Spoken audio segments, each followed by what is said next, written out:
안녕하세요. 오늘은 정말 흥미로운 이야기를 하나 들려드릴게요. 한 남자가 어수룩한 여인을 아내로 맞이했는데 첫날 밤에 아내가 충격적인 말을 건넵니다. 어서 제 옷고름을 풀어주세요. 과연 무슨 사연일까요? 조선 선조 시절 전라도 나주의 한 마을에 이석이라는 나무꾼이 살았습니다. 이석은 어릴 적 부모님을 여의고 온 동네 밥을 얻어먹으며 자랐습니다. 누구네 집이든 물을 길어다 주고 장작을 패주는 등 꾸준히 일을 도맡아 했죠. 마을 사람들은 그런 그를 가엾게 여겨 틈틈이 곡식을 나눠주곤 했습니다. 이석 역시 마을 사람들의 은혜에 감사하며 자신이 할 수 있는 일이라면 게으름 피우는 법이 없었습니다. 하지만 몸이 점점 자라면서 먹는 양도 늘어났고 가진 땅 한 뼘 없던 그에게 동네의 도움만으로는 부족해졌습니다. 결국 그는 정든 마을을 떠나 근처 나루터에서 나무꾼으로 일하기 시작했습니다.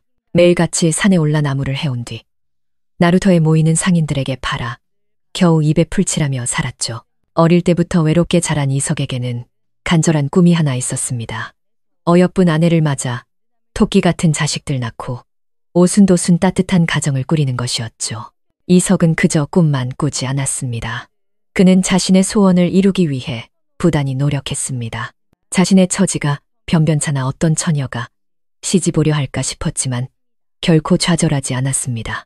형편이 안 좋으면 돈을 모으면 되지. 그는 열심히 일하고 악착같이 돈을 모았습니다. 집이 없어 지주에게 싼 값에 땅을 사들여 직접 나무를 구해다 작은 오두막을 지었습니다. 남들의 번듯한 기와집에 비할 바는 아니었지만 평생 남의 집에 더부살이 하던 그에게는 세상 가장 아늑한 보금자리였습니다. 몇 년간 허리띠를 졸라맨 덕에 이석의 손에는 제법 돈이 모였습니다. 집에 가축도 몇 마리 들였죠.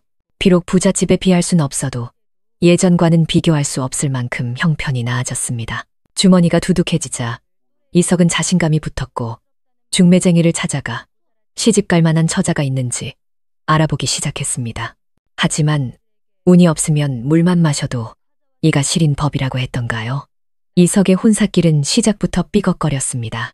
중매쟁이 양반, 내가 당신을 며칠이나 찾아다녔는지 아시오? 이게 대체 무슨 짓입니까? 분명 어엿한 처녀를 소개해준다고 하지 않았소. 그런데 내게 보낸 사람이 누구요? 정신이 온전치 못한 사람이잖소. 나루터 돌다리 위에서 이석은 한껏 차려입은 중매쟁이의 앞을 가로막고 삿대질하며 따졌습니다. 그러자 중매쟁이는 콧방귀를 뀌며 차갑게 쏘아붙였습니다. 이게 누군가 했더니 자네로군. 내가 언제 처녀가 아니라고 했나? 시집 안 간 어엿한 처녀를 찾아주지 않았는가? 자네가 언제 총명하고 똑똑한 규수를 찾아달라고 말이라도 했나? 이석은 분노에 차소리쳤습니다. 궤변을 늘어놓지 마시오. 세상 어느 집안이 정신 나간 며느리를 들인단 말이오. 내 돈 당장 돌려주시오. 이석의 사정은 이러했습니다. 한 달 전 그는 중매쟁이에게 혼사를 부탁하며 자신의 조건을 이야기했고 중매쟁이는 흔쾌히 수락하며 소개비를 받아갔습니다. 보름 전 중매쟁이가 이석을 찾아와 아주 좋은 혼처를 찾았다며 호들갑을 떨었죠. 다만 처자 쪽에서 예물로 20냥을 원한다고 했습니다. 몸매도 좋고 얼굴도 반반하니 틀림없이 떡두꺼비 같은 아들을 낳아줄 거라고 장담했죠. 이석은 귀가 솔깃해져 그 자리에서 20냥을 내주었습니다. 가마와 악단에 들어갈 돈까지 얹어서 말이죠. 그때까지만 해도 이석은 중매쟁이에게 속았다는 사실을 까맣게 몰랐습니다. 돈을 받은 중매쟁이는 며칠 지나지 않아 신부를 데려왔고 심지어 이석의 집문 앞까지 바래다 주었습니다. 이석은 일가친척 하나 없었기에 잔치는 생략하고 이웃 몇몇을 불러 조촐하게 식사만 대접했습니다. 혼례식은 썰렁했지만 이석의 마음만은 훈훈했습니다. 드디어 아내를 맞아 가정을 이루게 되었으니까요. 간단한 의식을 치르고 부부의 연을 맺자 중매쟁이는 쏜살같이 사라졌습니다. 첫날 밤 이석은 설레는 마음으로 방에 들어섰습니다. 신부의 너울을 벗기는 순간 그는 숨을 멈췄습니다. 눈앞의 여인이 너무나도 아름다웠기 때문입니다. 지난 20여 년간 보아온 그 어떤 여인보다도 고왔습니다. 물론 이석이 세상을 넓게 보지 못한 탓도 있었지만 시골 아낙네들과 비교하면 확실히 빼어난 미모였습니다.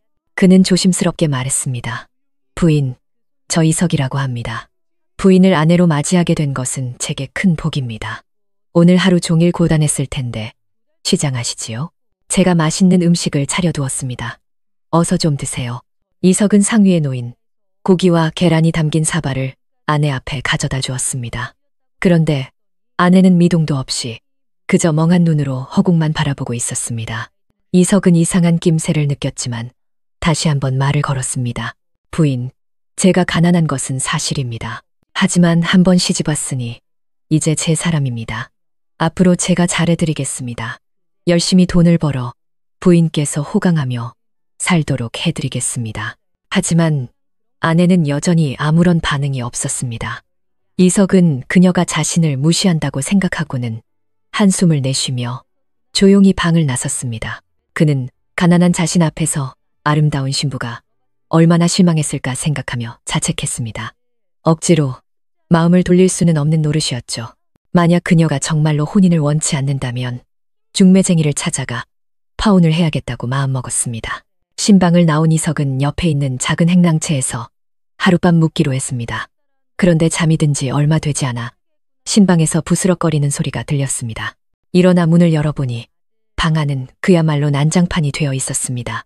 아니, 부인, 이게 무슨 짓이오? 저와 혼인하기 싫다고 제 옷을 이렇게 내팽개치다니요. 음식까지 버리는 건 너무하지 않소. 이석은 화가 머리끝까지 치밀었습니다. 새색시, 나는 예쁜 새색시. 히히, 당신은 누구세요? 방 안의 여인이 고개를 들어 이석을 보며 중얼거렸습니다. 초점 없는 눈과 멍한 표정. 그제야 이석은 깨달았습니다. 자신이 맞이한 아내가 정신이 온전치 못한 바보라는 사실을요. 그녀는 방 안에서 한참을 미친 듯이 떠들다가 갑자기 또 얌전해지더니 이석을 보며 말했습니다. 저는 새색시랍니다. 당신이 제 서방님이시군요. 소첩, 인사 올립니다. 히히, 소첩 배가 고픕니다. 밥 주세요. 그녀는 마지막에 불쌍한 표정으로 이석을 쳐다봤습니다. 이런 바보 아내를 상대로 이석은 어찌할 바를 몰랐습니다. 겨우 하룻밤을 지새운 그는 날이 밝자마자 중매쟁이를 찾아 나섰습니다. 혼인 전에 신부 얼굴 한번 보지 못했는데 이런 바보 아내를 보내다니 이건 명백한 사기였습니다. 하지만 중매쟁이는 며칠 동안 보이지 않았습니다. 그러다 오늘에서야 겨우 다리 위에서 마주친 것이었죠. 중매쟁이는 조금도 당황하지 않고 차갑게 말했습니다. 돈을 돌려달라. 어림없는 소리. 신부는 이미 자네 집에 보냈고 어엿한 처녀이지 않은가. 이제 와서 물린다면 그 처자는 뭐가 되겠나. 혼인을 장난으로 아는가. 어서 규율을 어지럽히지 말게. 이석은 맞받아쳤습니다. 만약 평범한 사람이었다면 얼굴이 좀 못생겼어도 받아들였을 겁니다. 하지만 당신이 보낸 사람은 바보잖소. 살림을 할 수도 자식을 가르칠 수도 없는데 앞으로 저더러 어찌 살란 말이오? 중매쟁이는 비웃으며 말했습니다. 어찌 사는지는 자네 사정이지. 내 할 일은 다 끝냈네. 오히려 자네가 멀쩡한 처자를 바보로 만든 것이 아니냐고. 내가 그 집안에 고하면 어찌 될 것 같은가. 마음대로 하시오. 이 돈은 무조건 돌려받아야겠소. 이석도 물러서지 않았습니다. 원래부터 바보였던 여인이고 자신은 손끝 하나 대지 않았으니 관아에 가더라도 꿀릴 것이 없었습니다. 중매쟁이는 잠시 생각하더니 말했습니다. 좋다. 그럼 나를 따라오게. 지금은 돈이 없으니 우리 집으로 가서 가져가게나. 이석은 기뻐하며 길을 비켜섰습니다. 중매쟁이는 앞장섰고 이석은 그 뒤를 따랐습니다. 반시진 후 이석은 퉁퉁 부은 얼굴로 절뚝거리며 집으로 돌아왔습니다. 중매쟁이가 그렇게 악독할 줄은 몰랐습니다. 돈을 받으러 따라갔다가 돈은 한 푼도 못 받고 오히려 실컷 두들겨 맞기만 한 것입니다. 중매쟁이의 집에는 문지기들이 여럿 있었고 이석은 그들의 상대가 되지 못했습니다. 평생 모은 돈으로 아내를 얻으려다 모든 것을 잃고만 셈이었죠. 이석이 집에 돌아오니 거금을 주고 데려온 아내는 방 안에서 굶주려 거의 기절 직전이었습니다. 그를 보자 그녀는 뜻밖에도 다정하게 말했습니다. 서방님, 저 배고파요. 이석은 결국 체념했습니다. 이제 와서 이 여인을 어디로 보낼 수도 없는 노릇이었습니다. 이왕 아내가 되었으니 어쩔 수 없었죠. 비록 정신은 오락가락해도 자신을 서방님이라고 불러주지 않습니까? 이석이 며칠간 지켜본 바로 그녀는 어떨 때는 제정신이 돌아와 그가 하는 말을 알아듣고 장작불을 피우거나 물을 깃기도 했습니다. 하지만 어떨 때는 완전히 넋이 나가 그가 알아들을 수 없는 말만 중얼거렸죠. 중매쟁이가 그녀의 이름이 박수진이라고 했는데 진짜인지는 알 길이 없었습니다. 부인, 배가 고프시오? 이석이 묻자 수진은 고개를 끄덕였습니다. 네, 아주 많이요. 알겠소. 곧 음식을 차려주겠소. 이석은 하는 수 없이 부엌으로 향했습니다. 이것이 짐인지 복인지 알 수 없었지만 이미 자신의 아내가 된 사람을 내다버릴 만큼 그는 모질지 못했습니다. 그렇게 이석에게도 가족이 생겼습니다. 아내가 좀 모자라긴 해도 말 상대가 생긴 것만으로도 위안이 되었습니다. 그는 중매쟁이에게 더 이상 따지러 가지 않았습니다. 힘없는 나무꾼이 어찌 그를 당해낼 수 있겠습니까? 이번에 맞은 것도 억울한데 다음에는 또 무슨 일을 당할지 몰랐습니다. 그저 자신의 팔자련이 생각했습니다. 이석은 보름간 몸조리를 한 뒤에야 상처가 아물었습니다. 그 사이 수진의 상태에 익숙해졌습니다. 다행히 그녀는 미친 듯이 날뛰는 일 없이 대부분 조용히 지냈고 가끔 정신이 돌아오면 이석의 옷을 빨아주기도 했습니다. 이석은 낮에 일하러 나갈 때면 수진이 집 밖으로 나가지 못하도록 살인문을 잠갔고 저녁에 돌아오면 밥을 지었습니다. 그러면 수진은 곁에서 불쏘시개를 거들곤 했습니다. 시간이 흐르면서 이석은 이런 생활에 점차 적응해 갔습니다. 그는 수진이 온전치 못하다는 이유로 그녀를 함부로 대하지 않았고 혼례를 올렸지만 첫날 밤도 치르지 않았습니다. 안방은 수진에게 내주고 자신은 행랑채에서 지냈죠. 그는 돈을 더 모아 읍내에 이름난 의원에게 그녀를 데려가 병을 고쳐주고 싶었습니다. 세월이 흘러 2년이 지났습니다. 마을 사람들은 모두 이석이 바보 아내를 얻었다는 것을 알았고 그를 버리고 새로 장가가라고 권했습니다. 하지만 이석은 자신의 처지를 잘 알았습니다. 혼자일 때도 거들떠보는 이가 없었는데 이제 와서 누가 자신에게 시집 오겠습니까? 어느 날 이석이 마당에서 장작을 패고 있었습니다. 그때 수진이 다가왔습니다. 그녀는 평소의 어리숙한 모습과 달리 이석에게 시원한 물 한 사발을 건네며 다정하게 말했습니다. 서방님, 목마르실 터이니 드세요. 이석은 물을 받아 단숨에 들이켰습니다. 지난 2년간 수진이 가끔 제정신으로 돌아올 때가 있었지만 여전히 기억은 온전치 못했습니다. 이석이 그녀의 가족에 대해 물어도 아무것도 기억하지 못했죠. 물을 다 마신 이석이 그릇을 돌려주려다 순간 흠칫하며 뒤로 물러섰습니다. 방금 전 수진이 환하게 웃으며 자신을 바라보고 있었는데 그 눈빛에는 어리석음 대신 감사와 애정이 담겨 있었기 때문입니다. 지난 2년간 단 한 번도 본 적 없는 눈빛이었습니다. 푸훗. 수진은 이석의 반응을 보고 웃음을 터뜨렸습니다. 서방님, 좀 놀라게 해드리려 했는데 눈치가 참 빠르시네요. 그 말에 이석은 소름이 돋았다가 이내 상황을 파악하고 믿을 수 없다는 듯 물었습니다. 당신 정신이 돌아온 것이오? 수진은 고개를 끄덕였습니다. 한 달 전부터 괜찮아졌어요. 한 달 전이라 이석은 어쩐지 최근 한 달간 수진의 행동이 어딘가 이상했다고 생각했던 것을 떠올렸습니다. 그렇다면 지난 한 달간 그녀는 계속 연기를 했던 것입니다. 2달 전 수진은 이석이 산에 나무하러 간 사이 몰래 그를 따라 나섰다가 절벽에서 굴러떨어지는 사고를 당했습니다. 이석은 큰돈을 들여 겨우 그녀를 살려냈고 그 후 보름 동안 집에서 그녀를 정성껏 간호했습니다. 그녀가 회복된 것을 확인한 뒤에야 다시 일하러 나갔죠. 이번에는 단단히 문을 잠가 그녀가 또다시 위험한 짓을 하지 못하도록 했습니다. 그런데 그때의 사고로 그녀의 정신이 완전히 돌아왔을 줄은 꿈에도 몰랐던 것입니다. 이석은 씁쓸하게 웃으며 말했습니다. 왜 진작 말하지 않았소? 그는 어색하고 난감했습니다. 수진이 제정신을 차리자 오히려 어떻게 대해야 할지 몰라 손발을 둘 곳이 없었습니다. 수진이 미소 지으며 답했습니다. 서방님이 묻지 않으셨잖아요. 그리고 당신이 좋은 사람인지 나쁜 사람인지 알 수 없었어요. 지난 한 달간 지켜보며 제가 기억을 잃었을 때 무슨 일이 있었는지 알게 되었답니다. 한 달 전 제정신을 차린 수진은 곧바로 사실을 밝히지 않고 이석을 몰래 관찰했습니다.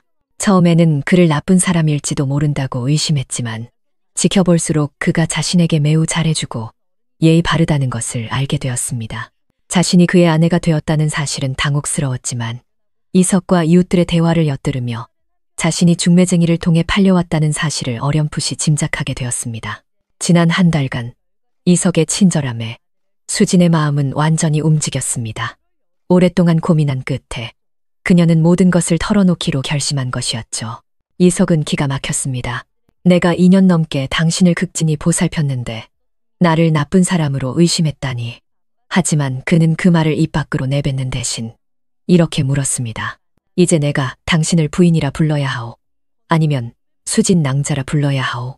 수진은 잠시 멈칫하더니 웃으며 말했습니다. 편하신 대로 부르세요. 그동안 부인이라고 불리는 것에 익숙해졌는걸요. 하지만 박수진은 제 본명이 아니랍니다. 이석은 또다시 중매쟁이에게 속았다는 생각에 한숨을 쉬며 물었습니다. 수진 낭자, 혹시 가족들이 기억나시오? 그리고 그 중매쟁이는요? 어쩌다 이곳까지 오게 된 것이오? 그 중매쟁이에게 속은 것이 아닙니까? 수진은 고개를 저으며 말했습니다. 그 중매쟁이가 누구인지는 모르겠어요. 제가 어떻게 그의 손에 들어갔는지도요. 제가 기억하는 것은 깨어났을 때 서방님이 눈앞에 있었다는 것뿐이에요. 수진의 설명에 따르면 그녀는 원래 바보가 아니었습니다. 그녀는 아버지를 따라 배를 타고 북쪽으로 가던 중이었습니다. 배가 이 근처를 지날 때 갑자기 수적, 쇠차의 습격을 받았고 혼란 속에서 갑판으로 나왔다가 쓰러지는 돛대의 머리를 맞아 정신을 잃었다고 합니다. 그 후에 기억은 전혀 없다가 2달 전 절벽에서 떨어진 충격으로 기적처럼 모든 기억을 되찾은 것이었습니다. 그녀는 이석이 수적과 한패일까 두려워 제정신이 돌아온 것을 숨겼고 그가 자신을 바보 아내로 대하자 계속해서 바보인 척 연기를 했습니다. 하지만 이웃들을 통해 이석이 자신을 돈 주고 사온 아내라는 사실과 그의 선량한 성품을 알게 되면서 마음의 문을 열게 된 것입니다. 그렇다면 부모님을 찾아 집으로 돌아가고 싶다는 말이요. 이석은 그녀의 말뜻을 알아차렸습니다. 그녀가 정체를 밝힌 이유는 이곳을 떠나기 위함이었습니다. 수지는 솔직하게 말했습니다. 네, 그때 부모님께서 무사하셨는지 너무나 걱정이 됩니다. 돌아가서 꼭 뵙고 싶어요. 이석은 긴 한숨을 내쉬었습니다. 그는 그녀를 붙잡을 수 없다는 것을 알았습니다. 알겠소. 가보시오. 막지 않겠소. 오늘부터 살인문은 잠그지 않으리다. 수지는 이석을 깊은 눈으로 바라보며 고마움을 표했습니다. 다음 날 이석은 수진을 읍내까지 바래다 주고 마차를 잡아주었습니다. 수진의 집은 남쪽 진주에 있어 이곳에서부터는 아주 먼 길이었습니다. 수적에 대한 기억 때문에 배를 타는 것을 두려워하는 그녀를 위해 이석은 육로로 가는 상단을 따라가는 것이 안전할 것이라 일러주었습니다. 떠나기 전 이석은 그동안 모아두었던 돈의 절반을 떼어 수진에게 쥐어주었습니다. 길 떠나는데 노잣돈이 없으면 안 되지 않소. 수진은 돈을 쥔 채 이석을 보며 말했습니다. 걱정 마세요. 이 돈은 꼭 갚겠습니다. 이석은 쓴웃음을 지으며 말했습니다. 그런 말은 마시오. 어서 가서 가족들을 찾으시오. 분명 낭자를 애타게 기다리고 있을 것이오. 그럼 몸 건강히 계세요.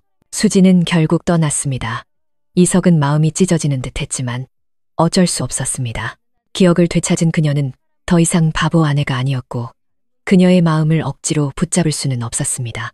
수진이 떠나자 마을 사람들은 이석을 어리석다고 손가락질했습니다.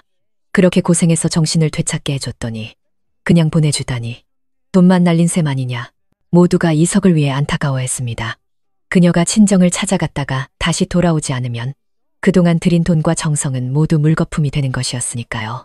하지만 이석은 사람들의 말에 신경 쓰지 않았습니다.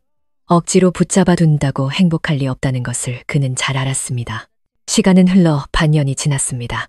이석은 수진을 잊고 다시 예전의 삶으로 돌아가 매일같이 산에서 나무를 해왔습니다. 그날도 한 짐 가득 나무를 지고 집으로 돌아오던 길이었습니다. 그런데 집 앞에 다다랐을 때 마당에 웬 여인이 서 있는 것을 발견했습니다. 그녀는 이석을 기다리고 있었던 듯 그가 오자 환하게 웃으며 달려왔습니다. 서방님, 저 왔어요. 수진, 낭자. 이석은 기쁨과 놀라움의 말을 잇지 못했습니다. 수진이 정말로 돌아올 줄은 몰랐습니다. 수진은 장난스럽게 토라진 표정을 지으며 말했습니다. 아직도 수진 낭자라니요. 부인이라고 불러주셔야죠. 아, 맞소. 부인. 이석은 급히 호칭을 바꾸었습니다. 수진은 이석의 지게를 내려놓는 것을 도와준 뒤 지난 반년간의 이야기를 들려주었습니다. 그녀는 무사히 집에 도착해 부모님과 재회했습니다. 다행히 부모님은 수적의 습격에서 무사히 살아남아 그녀를 애타게 찾고 있었습니다. 수진이 말했습니다. 서방님, 저는 이미 부모님께 모든 것을 말씀드렸습니다. 서방님과 혼례를 올렸으니 다른 사람에게는 시집가지 않겠다고요. 제 평생은 서방님과 함께하겠다고 말씀드렸더니 부모님께서도 기뻐하시며 허락해 주셨습니다. 조만간 함께 진주로 내려가 부모님께 인사드리도록 해요. 이석은 감격에 겨워 눈물을 글썽였습니다. 내가 정말 가도 괜찮겠소. 평생 부모 없이 살았는데 이제 저에게도 부모님이 생기는구려. 수지는 미소 지으며 말했습니다. 서방님, 제가 기억을 잃은 2년 동안 저를 극진히 보살펴 주시고 제 몸에 손끝 하나 대지 않으셨지요.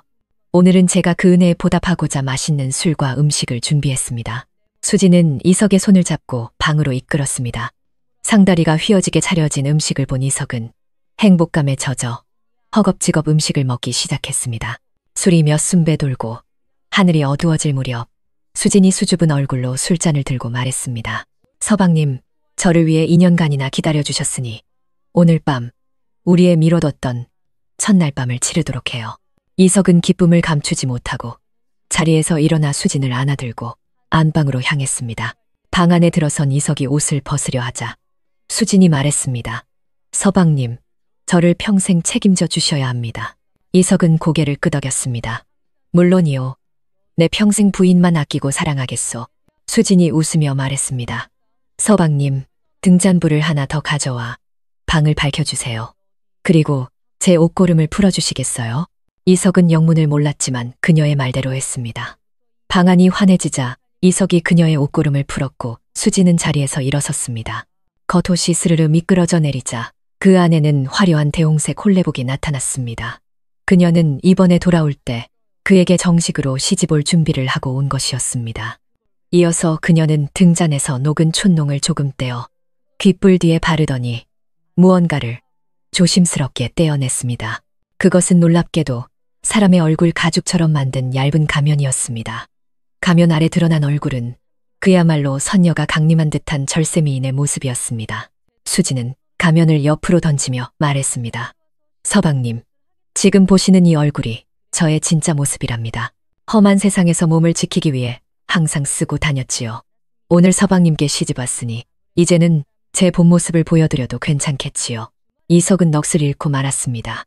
그는 평생 그렇게 아름다운 여인을 본 적이 없었습니다. 이 순간 그는 자신이 세상에서 가장 운이 좋은 사나이라고 생각했습니다. 그는 더 이상 참지 못하고 그녀에게 달려들었습니다. 그렇게 진짜 부부가 된 두 사람의 삶은 완전히 달라졌습니다. 수진의 집안은 이름난 부자였고 이석은 장인의 도움을 받아 나무꾼 신세를 벗고 큰 상단의 주인이 되었습니다. 몇 년 후 이석은 나주에서 손꼽히는 거부가 되었고 어릴 적 자신을 도와준 마을 사람들을 잊지 않고 도와주어 큰 칭송을 받았습니다. 한편 수진을 팔아넘겼던 그 악독한 중매쟁이는 수적들과 내통한 죄가 밝혀져 수적들이 관군에게 소탕될 때 함께 붙잡혀 오게 갇혔다고 합니다. 이석은 아름다운 아내를 얻고 큰 부를 이루어 모든 이의 부러움을 사는 사람이 되었습니다. 사람의 겉모습만 보고 판단해서는 안 되며 착한 마음은 언젠가 큰 복으로 돌아온다는 교훈을 남긴 이야기였습니다. 오늘 이야기는 여기까지입니다. 여러분이 듣고 싶은 다른 이야기가 있다면 댓글로 남겨주세요. 여기까지 보셨다면 구독과 좋아요 잊지 마세요.